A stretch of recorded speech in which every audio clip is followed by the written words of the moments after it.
Finette, we're going to start the program. Paging Finette. Finette's talking to all of her friends.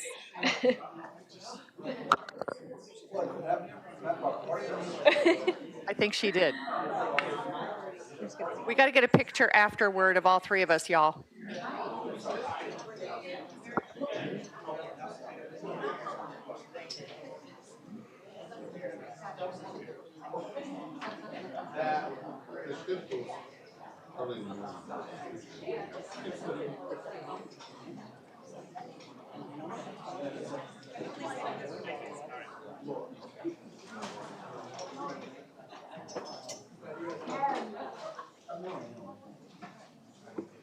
All set? Okay, we're going to go ahead and get started. Welcome. My name is Laura Book. I'm with the Greater Des Moines Partnership. I'm the Director of Government Relations there. I'm honored to be serving as the moderator for tonight's City Council Candidate Forum. We have 3 candidates running for the at-large council seat vacated by now Senator Renee Hardman. The special election will be held on Tuesday, February 17th, which is only 6 days from today. Tonight's forum is intended to give candidates an opportunity to share a bit about themselves and their vision for the city of West Des Moines, so the voters can make an informed decision on who they'd like to vote for to lead our city in this capacity. Advancing meaningful conversation requires respect. We urge all Iowans to engage in active listening and to be courteous as they express their opinions about issues. Together, we can have tough conversations in a respectful way and find common ground solutions. We will start out with each candidate giving an opening statement. We will then move on to the list of questions, and then we will close out the forum with each candidate giving their closing statements. We have a lot to cover tonight, so each candidate will have a 2-minute time limit for each question. Candidates should not feel it necessary to fill the entire 2 minutes if they're able to answer the question in less time. We will have the timer displayed on the screens during each question, so everyone can easily see how much time is left to respond. So let's get started with opening statements. We will start down the line. So Shad, I will start with you at 2 minutes. Can everybody hear you okay? Yes. The audience? I know. Testing. Okay, Can you hear me? I don't think her mic's on. I don't know it is. Uh-huh. It is on. I'm just quiet apparently. I'll speak louder. And please just raise your hand too if I start to get quiet again. So we'll go ahead and get started on opening statements. Shad, we'll start with you. And when you start speaking, that's when we'll start the 2-minute timer. Okay. Go ahead. Well, first of all, I'd like to thank Laura and the Greater Des Moines Partnership for hosting the event on short notice. Usually, I know it's the chamber that does it, but due to conflict of interest, they had to step in kind of last minute. So I appreciate that we could be able to still do this. So, like I said, my name is Shad Clayton, and the reason I'm here tonight is, I truly believe that people aspire to public service for 2 reasons. Either they have an aspiration, personal aspirations for it, or they feel called to it. And for me, it's the second. I'm the youngest of 4 boys. All of us served in the United States military, so I'm a veteran. Iowa Army National Guard as a combat engineer. And my family has served this country all the way back to the Civil War. So my 5 times great-grandfather's name's on the roster in the State Historical Building for the Iowa 1st Colored Regiment. So something we're very, very proud of. And so growing up in our home, community service, it wasn't suggested, it was expected. And so my mom taught us that you're blessed to be a blessing. And if those who can should do, and you should do for others who are in need. And so that's why I'm here, is I know that West Des Moines is in need of leadership going forward in the future that listens, that advocates for people, that sees people, and can deliver. And so I truly believe that I'm very well suited to do those things, and I look forward to hearing from all of you tonight. Thank you.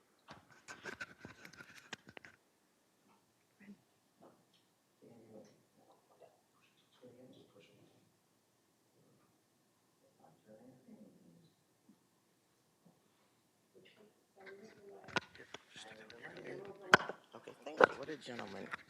Is it on? Okay, sorry everyone for the slight delay. Technology is my friend, but I guess at this given moment, it wasn't.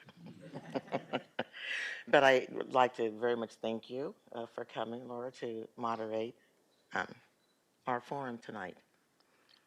I am Finette Elliott, and I am proud to say that I feel a calling to run for the at-large West Des Moines City Council seat. I was born in Valley Junction and have deep family roots that go back 100 years. I started my education at Phoenix Elementary. Then, due to family circumstances, we moved to Des Moines. I graduated from Iowa State University and started my career in management. My leading included running a service bureau that started with 4 employees, and I built the staff to 250 people, and our operation ran 24/7. Leading people is in my DNA. My father was the first Black supervisor in West Des Moines in charge of the Public Works Department.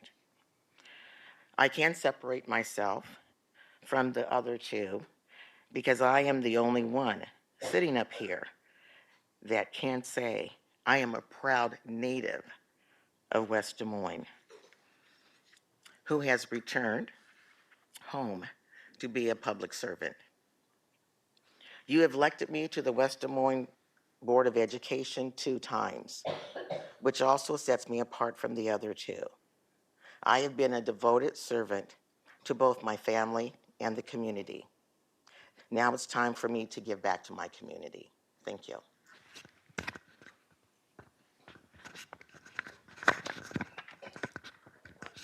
Yay, it's green. Hi. My name's Catherine Harrington, and I'm so happy to be here. Thank you all for being here today. So a little bit about me. I'm from a small town in southern Illinois called Mattoon, Illinois. I left home, however, at the age of 14 to pursue a career in ballet and later in publishing and magazine industry. In that time, when I left home, I've lived in 10 major cities in my life, from New York to San Diego to Tulsa and points in between. But I know one thing. When I moved to West Des Moines, Iowa, over 20 years ago, I knew I found a very, very special place. Iowans embraced me like a local from day one. They embrace me with open hearts and open arms. So I want to give back everything I can to the city that's given me and my family so, so much. A little bit about my family. My husband is a science teacher at Valley High School. We raised our 3 kids through the West Des Moines Community School system. My youngest, Caitlin, went to Phoenix Elementary. She loved Phoenix Elementary as well. My first job that I landed was with the Business Record and DSM Magazine publishing industry, and I was there for 15 years. My last title there was Director of Innovation. Currently, I'm the president and CEO of the West Des Moines Chamber. I also volunteer my time as president of the Chamber Foundation, of which I started, and also the amazing Renee Hardman is on our executive board, and she is in the house tonight, so I'm glad to see you here, Renee. It's amazing. So I want to give deeply back to the city that's given me so much. I have built deep relationships in this community. I'm known as a visionary, an innovator, and a collaborator, and I'm excited to bring that acumen to the city to create the best city in America to live, work, and play. Thank you. All right, thank you. Now we will move on to our question portion of the evening. We will rotate order, so not the same person has to answer the same question, or they answer the question first. Finette, we'll start with you with this first question. What are your top 3 priorities if elected to the City Council, and why have you chosen these issues as your focus? I'm going to have to talk loud. My phone isn't working yet. I would say my top issue. Got it. Oh, it's working now? I would say my top issue is listening to our residents. When I say listening, One of the things, when I started out stating that I believe in affordable housing. But the more and more I got to thinking about that, the average home price in West Des Moines is $300,000. So to say affordable housing really doesn't address, I'm talking about attainable housing. We need to be in a position that we have attainable housing. So as our workers come to West Des Moines and work, we want them to stay here. We want them to be able to have housing that they will be able to live in. The second, I would say that's most important to me is, I'm trying to limit it to three. I would say the second one is smart economic growth. When I say smart economic growth, I'm very proud of our city. I'm very proud of our city manager who does an excellent job, but I want to see that continue. We have challenges that are facing our city. We have challenges facing our state. But I think looking at the budget and making sure that our tax dollar monies are being spent wisely is something that's very important to me. And I'm going to have to say the third thing that's important to me is to maintain the excellence in education that we have here in West Des Moines. We are known throughout the state of being tops, and I'd like to see that continue. Thank you. Catherine, we'll go to you next. Green button. Okay, the magic button. So it's hard to say three issues because there's so many things that make a great city, and I know we are really doing well with all of these. But if I had to identify top three, I would certainly talk about affordable housing, economic development, and workforce development. But I'd also hold the line on property taxes. We have the lowest property tax rate in the region, and we were able to reduce that over the last about 10 years. So I want to also hold the line on property taxes. I know a lot of people have talked about that as well. But economic development, continuing these great projects that we have built in this city. We have a lot of great projects as well coming online. Valley West Mall, the Grand Experience. I want to see those flourish, and I want to build the best community for our kids. My kids do not live here. I want to bring them back. They live in major cities. I want to bring them back to the city that is the best city to live, work, and play. And the big cities, they have infrastructure problems. I want to try to bring them back and place West Des Moines as the best city in America to live, work, and play. So economic development, affordable housing is critical for our families. We need to preserve Valley Junction. They have some beautiful homes in Valley Junction. I want to make sure that we keep those up. We have some great programs there as well. But again, it's my top three would be economic development, affordable housing, workforce development, and holding the line on taxes. Thank you. So I will, to an extent, echo my opponents here that, I mean, everybody understands that we need to expand affordable housing, right?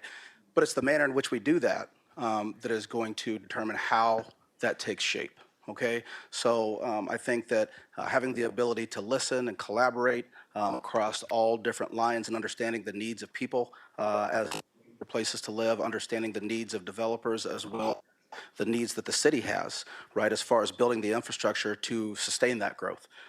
So definitely affordable housing.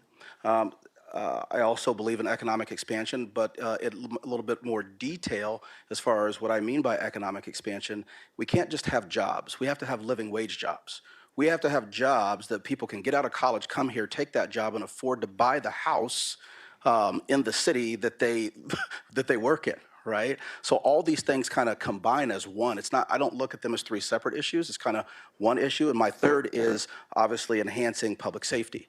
I come from a family of public servants. My aunt was the first female and first American officer in McDonough County, Illinois, and the first special investigator of African American descent or female in the Illinois State Police. And what I saw her go through with a lack of resources, a lack of support, it was heartbreaking. And so we need to make sure that our firefighters, our EMS, our police officers, that they have the ability to do their jobs the best they can as we grow. because we're going to have a population influx. We're going to have kind of be a destination city if we can get some of these amenities done, and that's going to bring more people. So with that, we also need to keep our communities safe. But the biggest issue facing us is not, we all agree on those things pretty much, right? The biggest issue facing us this election is truly, who do you trust to hear your voice and carry your interests forward as we get those things done? That's really what you're looking at this election here. So just kind of keep that in mind. Thank you. Thank you. Catherine, we'll start with you for the next question. What unique skills or perspectives do you bring that will benefit the council? Unique skills, and well, I have built strong relationships over the last 20 some odd years since I've been in the city of West Des Moines. I've led organizations, big and small. I've led boards. I have volunteered extensively in the city of West Des Moines and the broader region at large. I have really amazing relationships, not just in the city. We all work together as a region with people that are also outside our boundaries. So I do have a proven track record in leading organizations and getting things done, listening and solving problems, helping bring people together. One great example of that is we had some food needs here some years ago, if you remember this, and we had the Food Bank of Iowa not talking to the city of West Des Moines folks. Well, I know Michelle Book really well. I've known her for many years since I've been here, and I talked to Michelle. I said, Michelle, I think we need to just sit down and talk together instead of at each other through the media. We need to sit down and understand that we're all really wanting the same things. We're just singing from a different songbook. But I think once you get people together and bring people together and understand we really want the same things, that's critical. So that's what I have a proven track record of getting things done, bringing people together, solving problems in unique ways, and listening. So thank you. Shad, we'll move to you next. Thank you for the question, and that's a great question. I think the most critical things that I bring to the table are an expanded set of critical thinking skills brought on by my diverse life experience. So having served in the United States military, having been all across the country, either with my jobs in corporate America, from being involved in manufacturing to retail sales, to being a self-employed business owner, I've come across people in all different walks of life, from all different backgrounds, and have been able to unite people for common causes for the greater good. And one of the examples of that is, as I was living here in West Des Moines, my hometown of Keokuk was experiencing some challenges, and nobody really seemed to be able to or willing to kind of step up and get it done. And I was able to put together a group of people. We put out some informational videos on YouTube, and this had to do with the school board, actually, so you could relate to this, is that things weren't getting done. There were open meeting rules being violated, finance issues, not happening the correct way. So long story short, we exposed all that and got things fixed, and today, my hometown has, they have a new football field at the stadium. They have a new track at the stadium. I'm not saying I'm fully responsible for that, but I did bring people together. You can go, the videos are still on YouTube today, over 10,000 views, right? And Keokuk's only 9,000 people, right? So, but people did not have the information they needed to make informed decisions. And so that's what I did, is I said, hey, look, here's what's really happening. Here's what we need to fix. Will you join me? And from afar, people did, to the extent that I was invited to give the 150th commencement address at the high school, because they were, very, very happy about that and thought that that was a good example. And so I would just encourage, people, as you're going forward, also all people out here, get involved. No matter who gets elected, get involved with public service and help your next council person, because we can do this together. So, sure.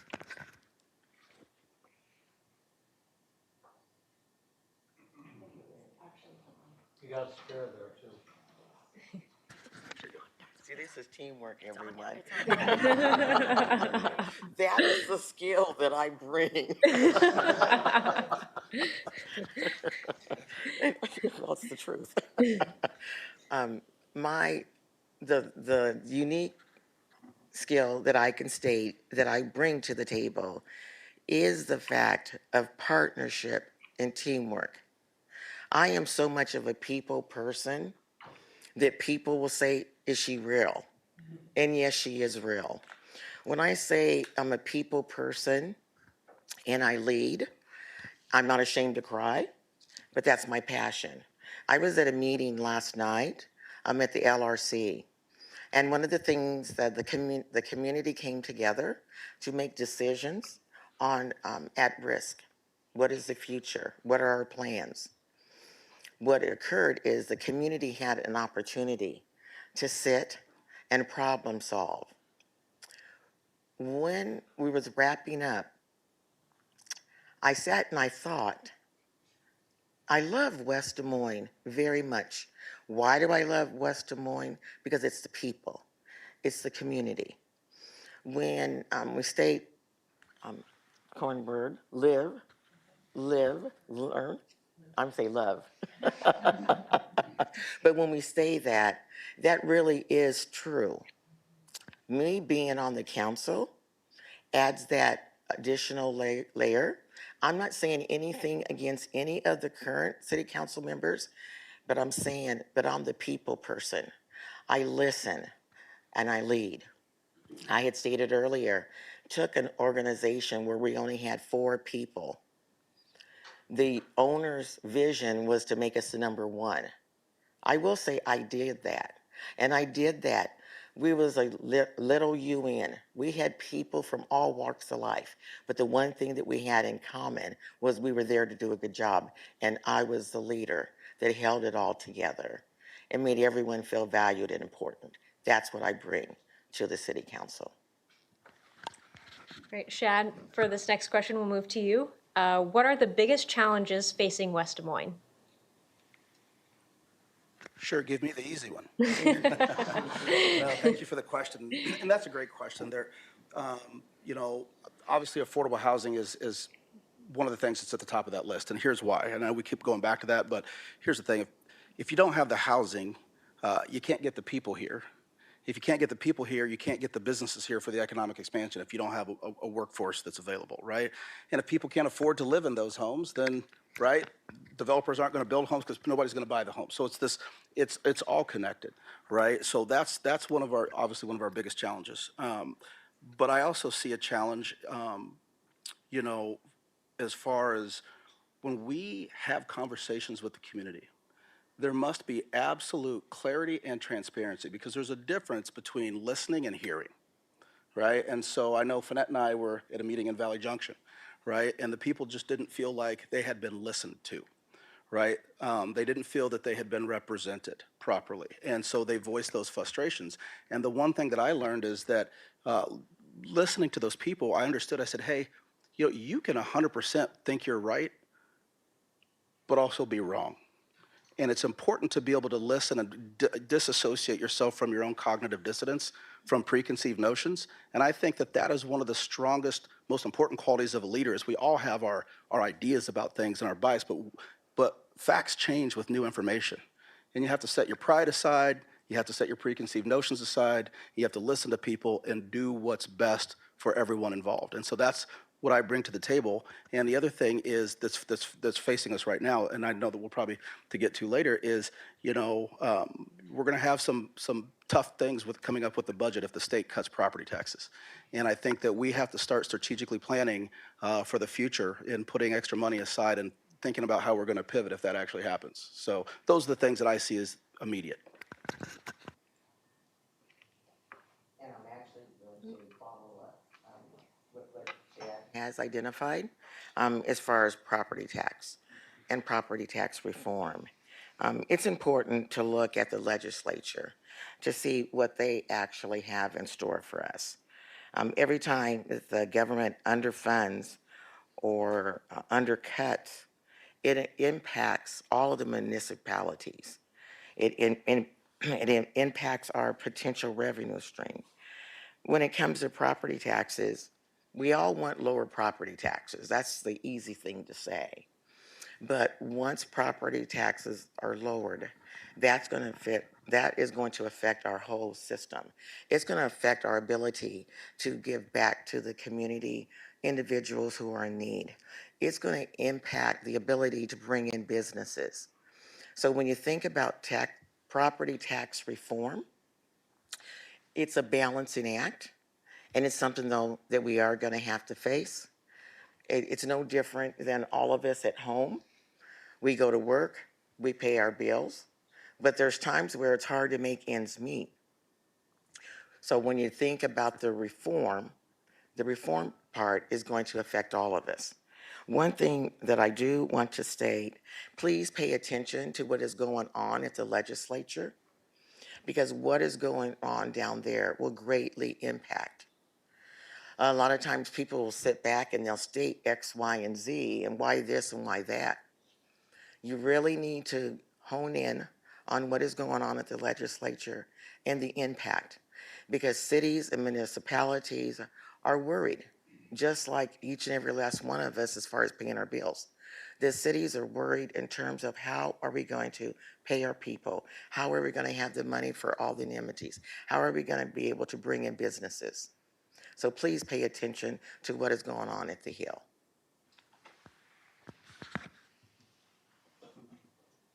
Okay, green. All right, I will echo what my counterparts are saying here. We have a $47.7 million reserve fund within the city of West Des Moines. We've got to keep that hold on that. So we are going to get crunched if this bill does pass. It's going to put a cap on our revenue growth, right? And we all appreciate our safety. Shad, you were talking about our safety and our how we are a wonderful, safe city. 47% of our budget is based around keeping our city safe. It's fire, EMS, police, Westcom. We need to keep our wonderful city safe. But also we want to keep our quality of life amenities. We enjoy our parks, we enjoy our recreation, we enjoy our lights when our roads are plowed in the wintertime, right? Although we've had Indian Spring here for a long time. But so it's all those things. So I do agree. I actually met with Tom Haddon, our city manager, who's been with us almost 16 years. I met with him recently to really talk about the budget and hone in on the budget. He gave us all a flash drive, which was fabulous. And there's about 5,000 pages on that flash drive. I don't know if you all had a chance to review that, but it was a lot of information. But it was neat to talk to him to see what's his perspective, where can we cut back if we have to. And so he has a plan in place, but that is certainly going to be a place where we're going to have to be creative to keep this fabulous city, the fabulous city it is. Thank you. Well, you all gave a great preview for our next question, which is about property taxes. Vanette, we'll start with you. In light of the legislature's proposal,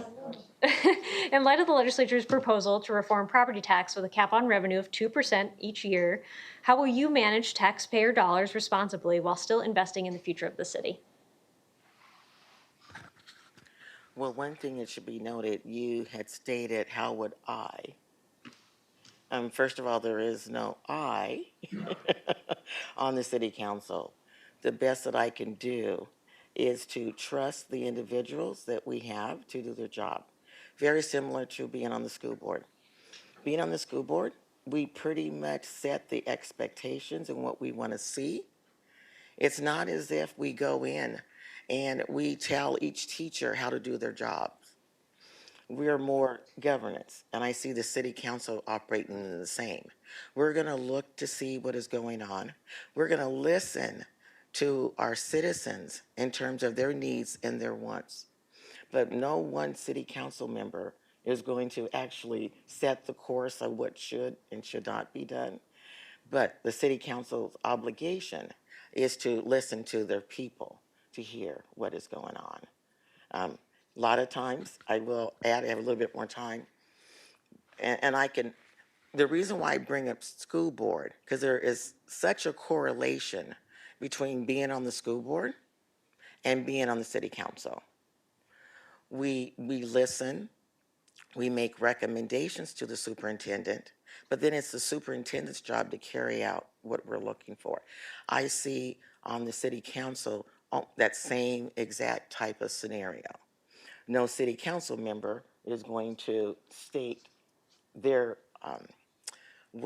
what they feel is most important. They're going to work within a team.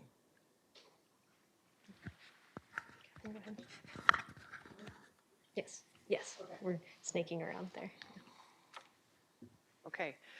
So we covered the cap pretty good on the last question. I will talk about a little bit about how we're going to get creative as a city. So we have to get creative if this indeed does go through. So public-private partnerships, we need to look more at those opportunities. We've done a good job so far. In Valley Junction, for instance, we have the historic West Des Moines Housing Fund, where we raised $1.6 million through local banks like Northwest Bank, West Bank, First Bank, et cetera, and the city matched that. So that's a wonderful housing fund for that historic district. Also, there's the Regulatory Compliance Fund, which helps those homes and businesses in Valley Junction be ADA compliant, let's say, with a bathroom, and the home improvement program. So there's lots of different things that we need to do, public-private partnerships, if this cap indeed does go through. Also look at the Mid-American Energy Recplex. This is a true gem in our city, and that is Mid-American Energy helped us support that, right? That's a beautiful, beautiful thing that's brought thousands of new families to our city and helps them fall in love with our city too as they come and visit. Hy-Vee is part of that, Kraus Group. So we're going to have to get really creative to do more of these types of things for our city if indeed we get that 2% cap. And I'm the person to do that. I have those relationships and I know how to drive private-public partnerships. Thank you so much.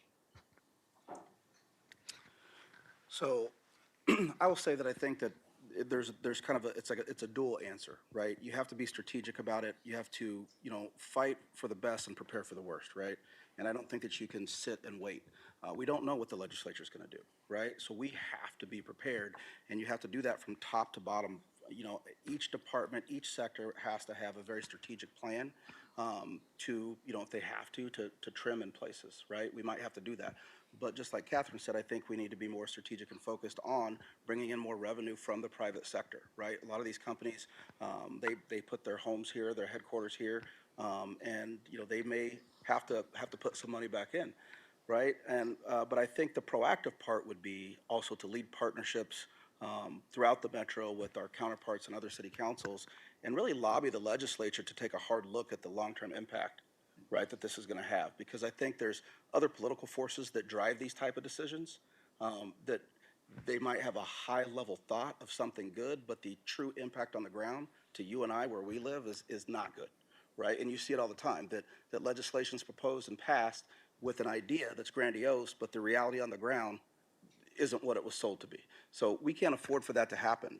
Our budgets and our long-term strategic plans are all based on projections that don't include a 2% cap, right? So it's not just the immediate, it's the long-term, it's everything that gets put into a tailspin if this goes forward. So I think pioneering a concerted, real effort amongst other communities to band together and West Des Moines lead the charge, and really just lobby our state legislators to help them understand what this is going to do to us if they push it through and ask for answers, right? So, but that can only be done if we're speaking with the people, understanding what your frustrations are, what's happening on the ground in your neighborhoods, and we'll take that all the way to the top, right? That's our job, so.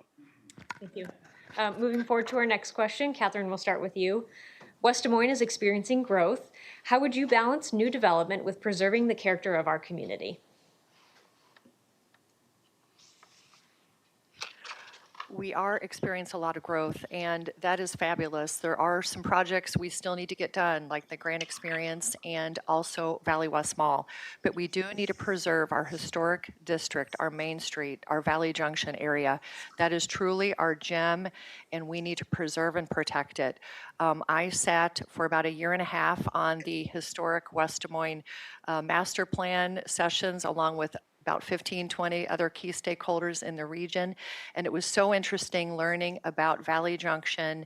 And I loved hearing the passionate folks that live there and how much they care deeply about their city. It was really phenomenal. So I want to make sure we preserve that, but also look strategically, look at how we can preserve the past. I also have an idea about Valley Junction. There has been a lot of folks that have been upset when we were at the a nice forum that we had on Saturday, and I have an idea for the Valley Junction area. I think we should create a architectural board of review of sorts, so that looks at if there is something going on like the Winterstein project, the apartments on 4th, we should have a board that looks at that instead of instead of being angry at each other, I think we should sit across the table and sit next to each other and actually talk about what is happening and really think through what this means instead of reacting and being reactionary. I would like to sit next to somebody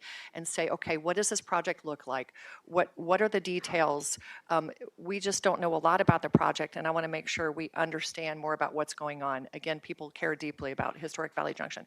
So that's one idea I'd like to bring to the table. Maybe call it a architectural review board, or whatever we call that. So I think it could be another layer to assure us that Valley Junction is protected. Thank you. So I think it's interesting that Catherine brought up Valley Junction, and I don't have anything against her proposal, because truly it does come down to listening to the people, right? If you're going to be successful with merging progress with preservation, it's not about just getting to the table, it's who's at the table. And the last go-around, the people of Valley Junction did not feel represented at the table. They felt the business owners were, but they didn't feel that the residents were. And that's what led to a lot of the disconnect and the issues that we're having today. So I think that while, yes, these planning commissions and things like that are important, but it's who's at the table that's going to determine if things get done in the right way. And so that table has to be a equal mix of residents, business owners, developers. There's no one voice should overpower another. And there needs to be a plan that you're sticking to, that are goals that are attainable, that people can work towards together, right? But if you got one sector that's pushing toward one set of goals and another sector that's focused on another set of goals, then there is, discourse that's not productive. And so what I intend to do, what Finette and I had done, there was, a meeting that Finette and I had attended down there, and it got pretty sporty, right? Because people are passionate. That's their homes. It's not just a place to them. This is where, just like, Finette's family, they've been for generations, right? And so we need to not just listen, we need to hear them and make sure that their interests are protected and going forward. And so as we expand in other areas in West Des Moines, we need to take the same approach. We need to learn from the lessons of the past, right? And see from the beginning, okay, are the people represented? Are their concerns being put on the docket? And how are we preserving what they want as we go forward with this progress? Otherwise, we kind of spin our wheels. So that would be my suggestion.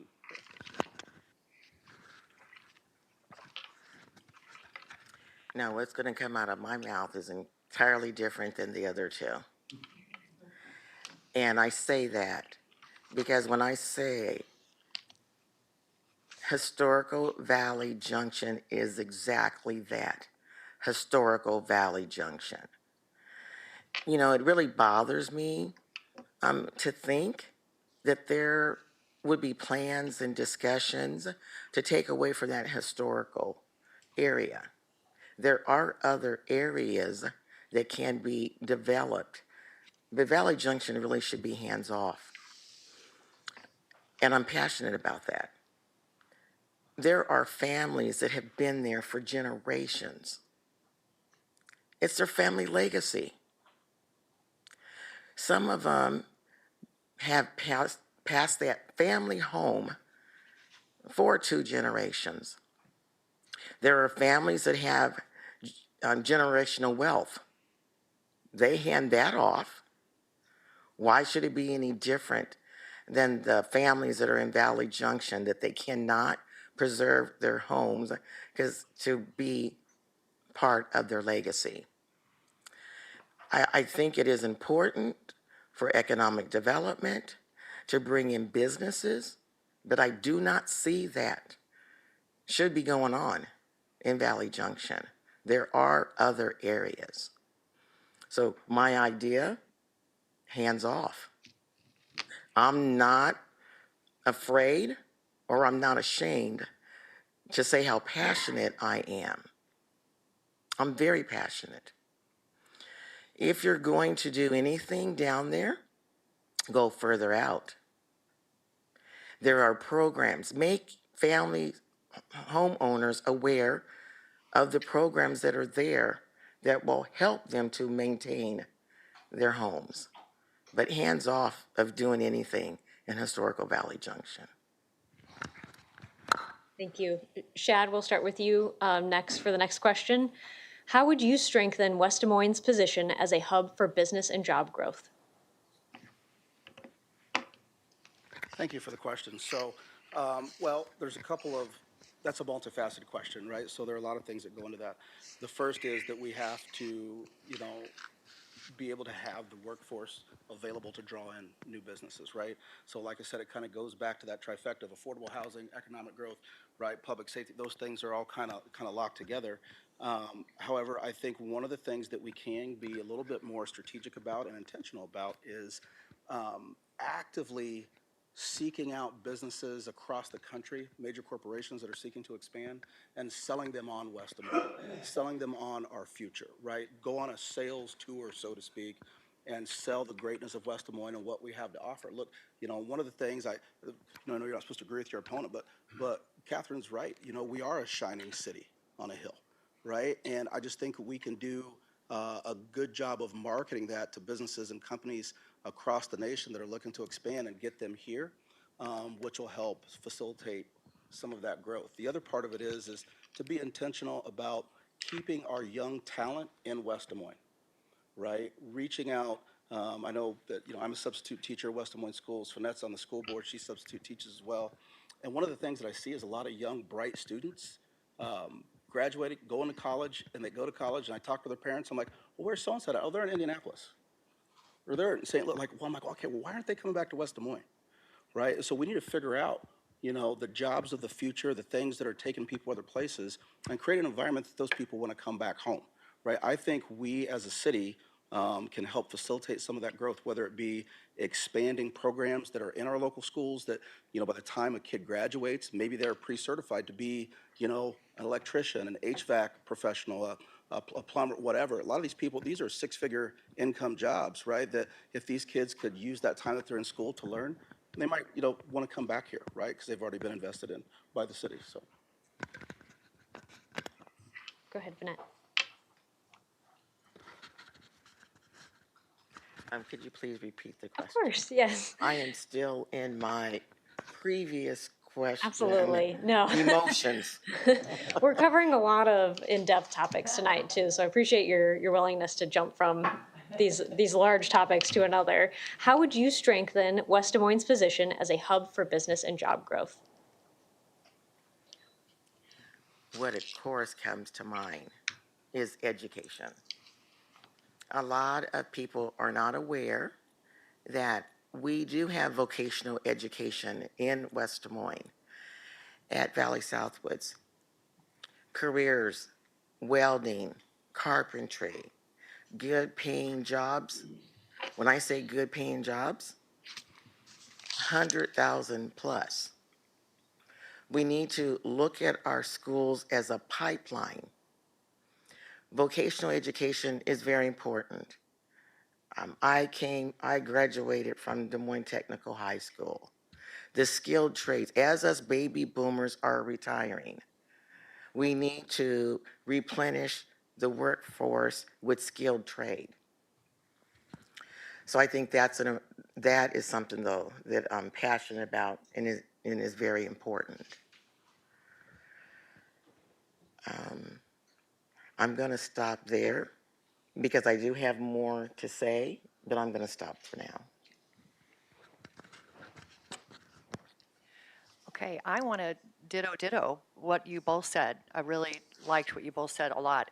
And Shad, I like the idea of going after businesses, identifying some businesses that we should attract. I really like that idea a lot. And of course, our education, our students are so key and critical. And I think we need to actually advertise and position that what we have here. We don't really, a lot of people don't know we have that technical school here. So I think we need to advertise that more, number one.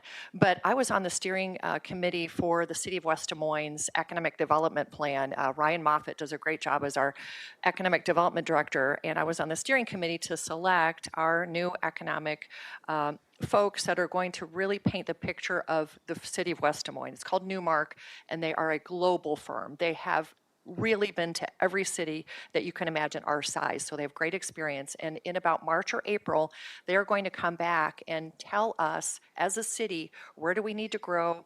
Where are our weak spots? How can we be strategic? What industries should we bring in? And if you think of the industries we have now, we have a lot of clusters of innovation in the city. We have a lot of insurance and finance, which is amazing. Maybe we bring more of them here since we have a cluster of innovation. We're also being known quickly as a hub for innovation in healthcare. Des Moines University chose their home right here in West Des Moines. We have 2 hospitals. We have the Iowa Clinic. So we could also think about catering and bringing more healthcare-oriented or biotech companies as well, biomed, biopharm, to make their home in West Des Moines. So I think we have a lot of opportunity for finance, insurance, attraction, healthcare, and even some light industrial. Up and down Fuller Road, we have some light industrial, and we have some more opportunities for that too. But I also think we use TIF very, very wisely in this city. We are so great with using our TIF districts wisely, so thank you. Vanette, we'll go to you first on this next question. You've touched on it a little bit already, but how will you address the demand for diverse and affordable housing in our city? I'm sorry, do you need me to repeat that? So you watching the ball game?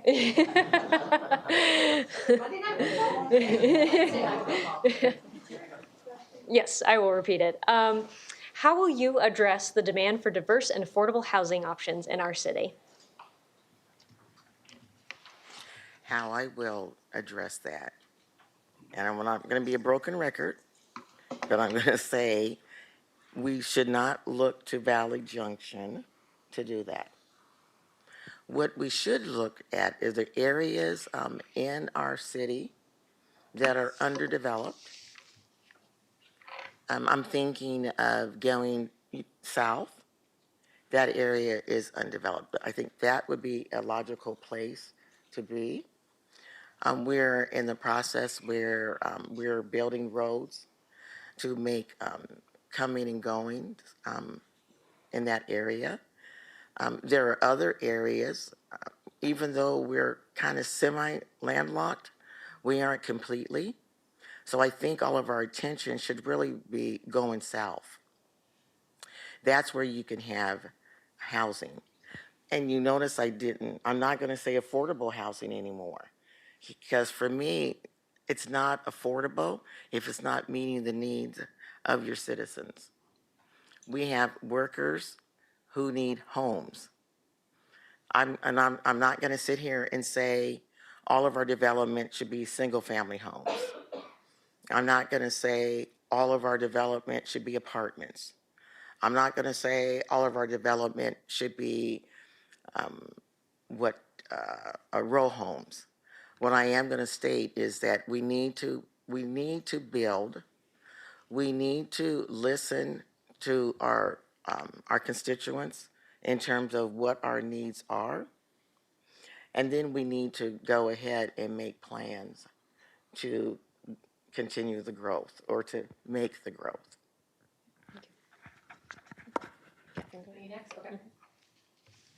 Okay, so the question was diverse housing options in the city? Okay. So we have opportunities for housing south of Highway 5 because we haven't developed that area yet. We also have the Grand Experience area, which I love that we have a mix of housing options that we have penciled out there, including affordable housing, so that if you work at a hotel or a restaurant or the new convention center over there, you can actually live just steps from where you work, right? Which I love that very much. We also have housing, which I'm very excited about, in the Valley West Mall area. And you know why I'm most excited about that? Because that's within the West Des Moines Community School District. Past of 60th Street is not West Des Moines Community School District anymore. We have 6 school districts within our city. So I really want to make sure that we have housing so that those kids, those families go to our schools, which helps support the schools, right? So I'm really excited about Valley West Mall and seeing that go to fruition. I'd love to see a variety of housing stock there. And if I think about my own situation right now, I live in a cul-de-sac. I see 11 houses out my window. If I look left or right, and we're all empty nesters. Dr. Adams, West Des Moines Community School District Superintendent, says, Catherine, move out of your house so that a young family can move in there. And so it's interesting. So there's really no place for these empty nesters to go. I would love to see us building a variety of houses so that I can still live in West Des Moines, but I don't have to take care of this big giant house, okay? I don't want to mow the lawn anymore and the trees and the leaves. I love them, but it's just a lot, right? So, but we've done a really good job in West Des Moines combining low density housing with high density housing. We've been really strategic with our different housing options. If you look through the city, we don't have apartments just in one area. So I think we've done a really good job, but we have room to grow. Thank you.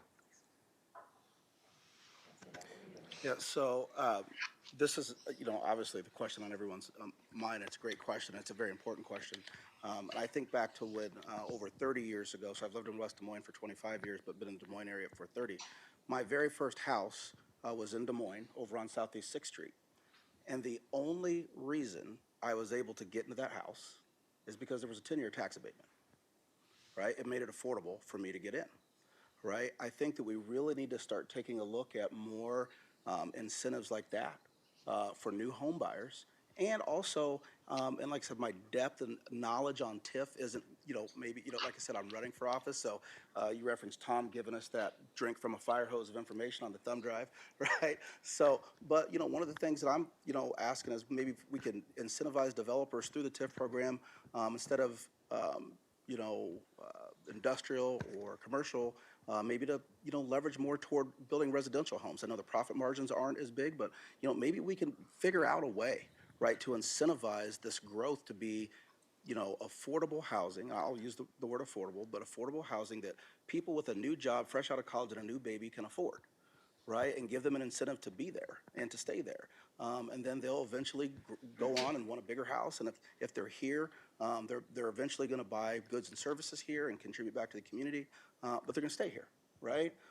So I think we have to think outside the box and also, look to other areas that are similar to Des Moines across the country, to West Des Moines across the country, that have experienced these same problems, and look at some of their solutions, right? It's amazing what you can accomplish when you don't care who gets the credit, right? My mom always used to say, don't think too highly of yourself. Don't worry about having an original idea, right? I did that in school. That wasn't where she was talking about. I wasn't supposed to look off other people's paper, right? But right? So but in the adult world, it's not a crime to take the answers that somebody else got right. Does that make sense? So I think we could just like searching out employers, we can do that with our expansion of affordable housing, and that's at the top of our list. All things on the table. Thank you. Catherine, we'll go to you for this next question. How will you ensure that you represent the whole community, not just one group or interest? Oh, goodness. Well, I love all the city of West Des Moines, from sea to shining sea to border to shining border. So, I don't discriminate. So I just want to help everybody in this entire city. And it's amazing how large our city is. Whenever we did our bus tour, we do a bus tour to show people literally how big this city is. People are flabbergasted. They're like, this city is this, yes, it goes on and on and on in the best of ways, right? So, and it's just amazing to see how beautiful our city is. So, I'm here to serve everybody. I'm here to listen. I'm here to solve problems. I was thinking the other day about the Ashworth Road. So not to bring up a tough subject, but Ashworth Road, right? So a woman and I keep playing phone tag. She wants to talk about it, but I love how we compromise with Ashworth Road. But I also wonder, what if we walked the walk? There is one family that won't be able to get into their garage because of the Ashworth Road expansion. I see that yep. And so what if we literally took time and said, hold my hand. Let's walk the walk with you. I will walk that 150 yards with you, with your grandmother who's injured, with your kids. Let's see what that's like. And I don't know if we've done that. Because we really have to, again, it's about reaching side by side and working with the population and understand what they're going through. Not just saying and sitting here, I understand what you're going through. No, I want to take time out of my day and I want to meet you at your home. I want to see what you're going through. How would I feel if I was going through that, right? So I want to be that kind of a leader for our city. And thank you. Go ahead, Chad. Absolutely. How will you ensure that you represent the whole community, not just one group or interest? So again, great. Thank you for repeating the question. So that is one of the areas that is a strong suit for me.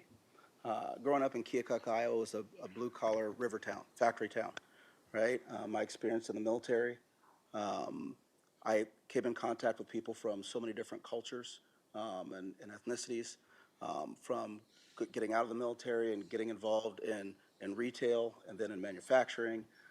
I've worked in multiple businesses across the public, private, and nonprofit sectors, right? I was the vice president of an organization called Cover My Six Iowa, which provided emergency financial support to veterans and their families in need, right, when our government, kind of fell short. And I was very, very proud of that work, and we were able to raise and give away hundreds of thousands of dollars to help those families meet their needs. And so what I'm saying is I know I've experienced myself and I've seen firsthand what it's like to have too much month at the end of the money, right? Or to not have a voice when your property is being altered or you're being forced to move out of your home because of something that you have no control over. Seeing people, hearing people, and advocating for people is what I've done my entire life, right? It's not something new. It's got to be something that's inside of you that you're passionate about. When you see the quote-unquote little guy getting stepped on, there's got to be a fire inside you that burns and gets upset. I don't have to go figure out how you're feeling. I know how you're feeling because I've been there. And so I will use my diverse background, I'll use my ability to communicate with people to bring people together by meeting them where they are because I've been there, right? And then when we understand that each voice has equal value and that each plight needs equal representation at the table, that's when we begin to make real solutions and have real progress. Could you repeat the question? Absolutely, yes. No, we're covering a lot of topics tonight, so I understand. How will you ensure that you represent the whole community, not just one group or interest? That's almost a given for me because my whole life I've been in areas where I'm the only. I've been in areas where I've been the majority.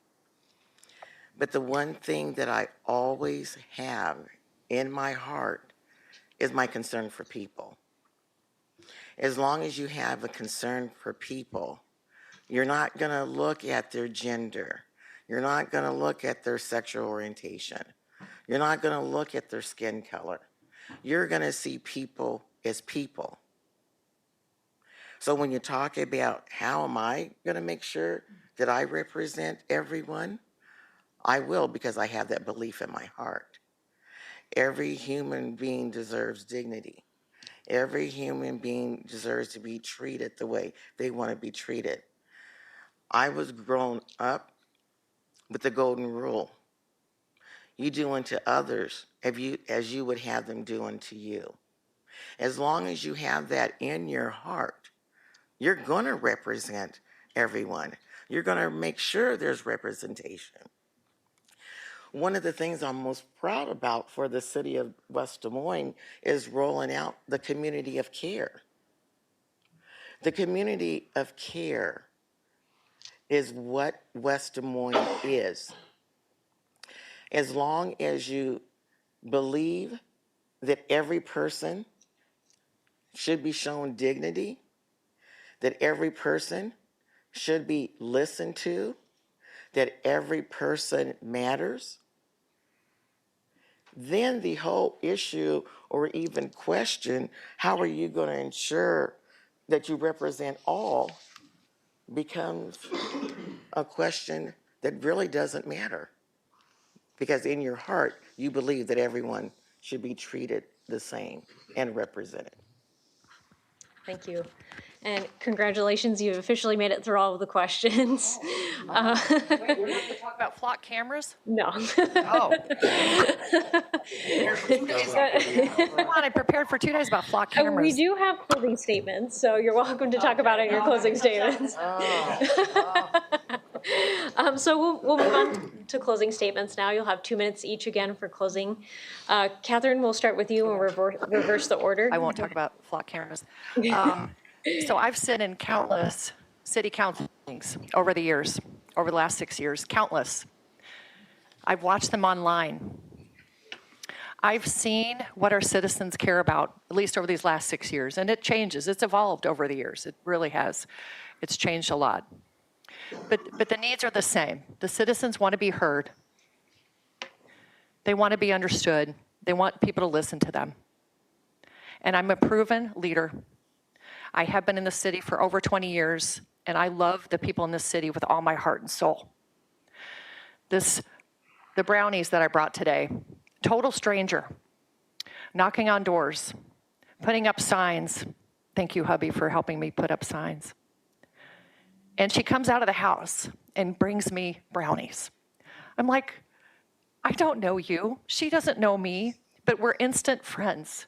We're instant hugging. We're instant friends. That's what this town has been to me. I've lived all over. I've never been treated so beautifully. So I literally want to give back everything I can to this city. You all have given me so much, and I want to do the best to give back to you. I appreciate your time tonight. Thank you so much. Finette, we'll go to you next. That's passion. First of all, I want to be part of the great work that has been done and is being done by our city employees, by our city council, and through the leadership of our great mayor, who is back there. I thank you for leading.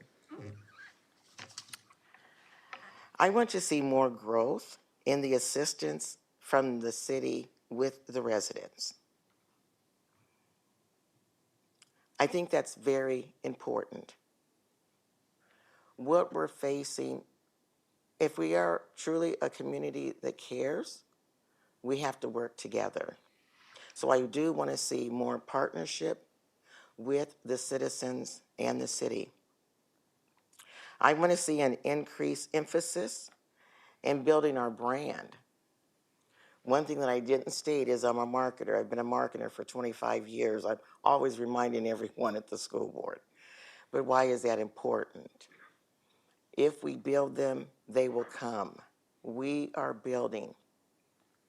I think it's very important of that partnership. I want to see an increased partnership with our schools. I am not about to leave this without stating the importance of education, the importance of our school. Being on the school board, I know firsthand we need more of a partnership with the city. We need programs for the students during the summer. We need job creation, so the pipeline will be from high school to the city, to buy a home, to pay your taxes, to have kids. It's a cycle. I want to see that. And last but not least, I only have a minute, so I guess I am done. But I appreciate having the time. And I will state I am better unscripted.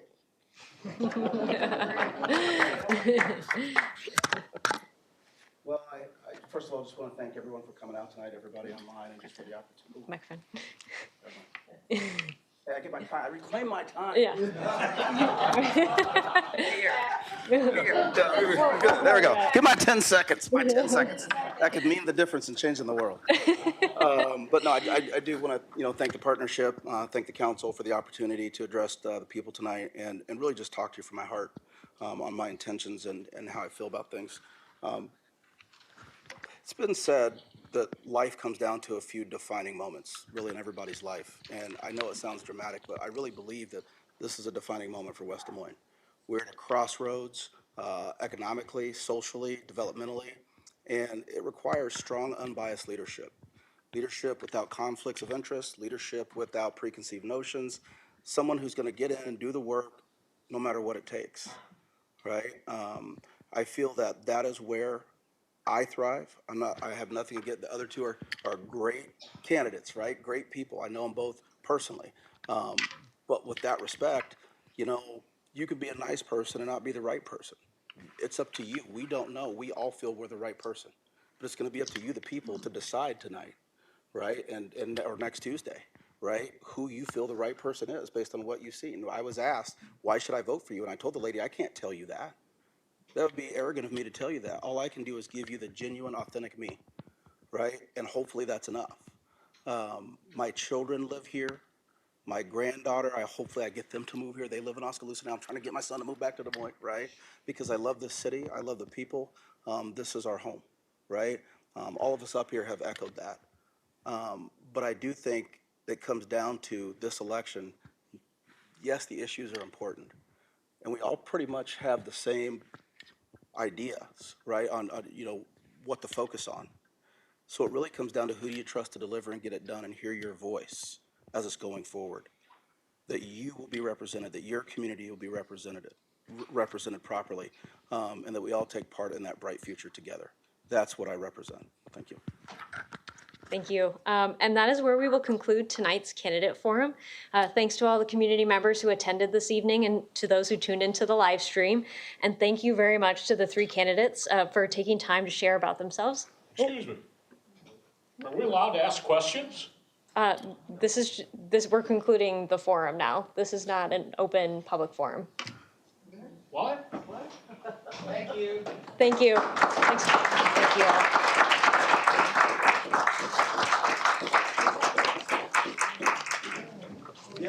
I'm sorry, I don't understand that. You can go